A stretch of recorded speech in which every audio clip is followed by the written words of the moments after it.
Loupiote, voici la présentation des énergies de la pleine lune du 30 avril 2018 et du mois de mai 2018. Commençons avec la numérologie associée à la tarologie. Nous obtenons un 9 par le 18 en additionnant la date de la pleine lune. En numérologie, le chiffre 9 signifie intégrité et sagesse. C'est la lame majeure du tarot de Marseille, représentée par l'ermite. Les énergies de la pleine lune nous invitent donc à se recentrer sur notre intériorité, à se connaître nous-mêmes, ce qui nous permettra d'agir avec intégrité en suivant notre éthique, en respectant le chemin désiré par notre âme. Il s'agit ici de se recentrer, de chercher des réponses en nous-mêmes et non à l'extérieur de nous. Nous avançons dans les ténèbres avec sagesse précédée de notre lampe qui symbolise la connaissance et qui éclaire devant nous.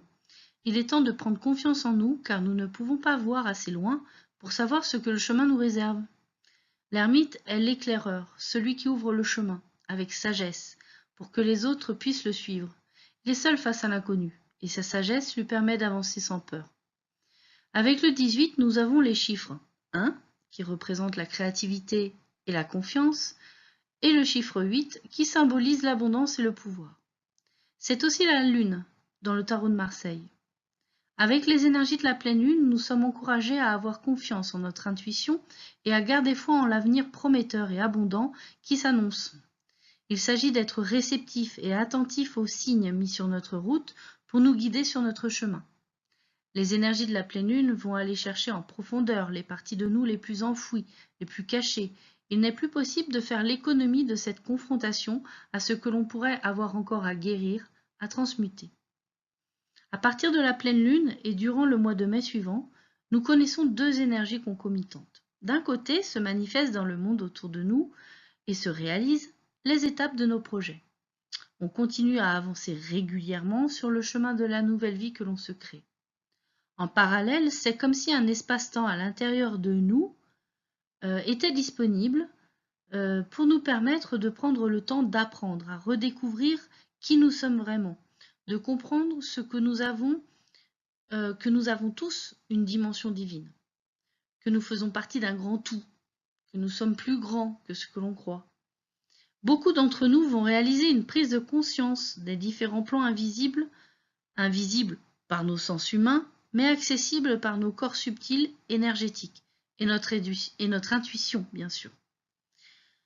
La réalisation associée à la prise de conscience spirituelle offre un contexte idéal pour guérir les blessures encore présentes du passé et tourner la page sur nos anciens conditionnements, nos anciennes croyances limitantes et qui nous empêchent d'être totalement nous-mêmes.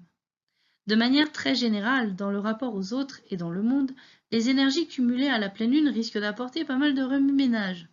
Il y aura beaucoup d'énergie dépensée à défendre belliqueusement nos idéaux, ce en quoi nous croyons vraiment. Même les personnes qui nous semblaient les plus calmes, les plus stables, pourraient montrer de la rébellion, un esprit révolutionnaire. Les énergies nous apprennent à trouver l'équilibre entre un monde matériel en changement et une vie spirituelle en transformation.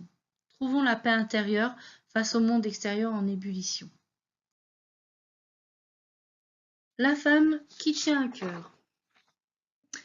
Elle précise que nous devons cultiver notre paix intérieure et notre réceptivité à l'amour. Cela nous permet de régler et solutionner des problèmes d'ordre émotionnel, familiaux. Notre réceptivité exacerbée par les énergies nous permettra également d'accueillir une nouvelle amitié ou un nouvel amour dans notre vie. Le troisième chakra, l'archange Chamuel.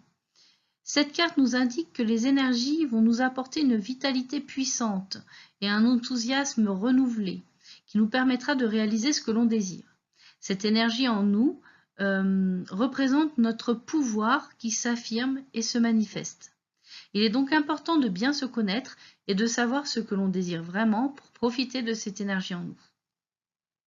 La victoire. Cette carte annonce réussite et accomplissement. Que ce soit en nous ou à l'extérieur de nous, nous connaissons des victoires qui nous ont demandé des efforts. Nous sortons victorieux et il s'agit de ne pas se reposer sur nos lauriers, car même si les meilleures réalisations se manifestent dans le monde extérieur, nous devons continuer la transformation qui s'effectue à l'intérieur de nous.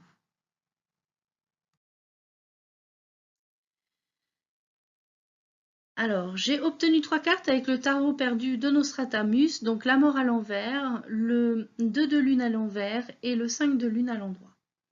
Ces 3 cartes associées nous indiquent que si l'on ne veut pas voir nos projets stagner ou être retardés, il nous appartient non seulement de ne pas disperser notre énergie dans les plaisirs futiles et éphémères ou dans des conflits avec les autres, mais également il ne tient qu'à nous de guérir nos blessures, souffrances ou chagrins liés à notre famille. Il est temps de pardonner, de se réconcilier avec nos proches. Tant que nous persistons dans ces deux travers, nos projets resteront bloqués. Le guerrier spirituel. Cette carte synthétise bien les énergies qui nous accompagnent avec la pleine lune et tout au long du mois de mai. Le guerrier spirituel s'évertue à parler, à se comporter et à agir en servant ses idéaux.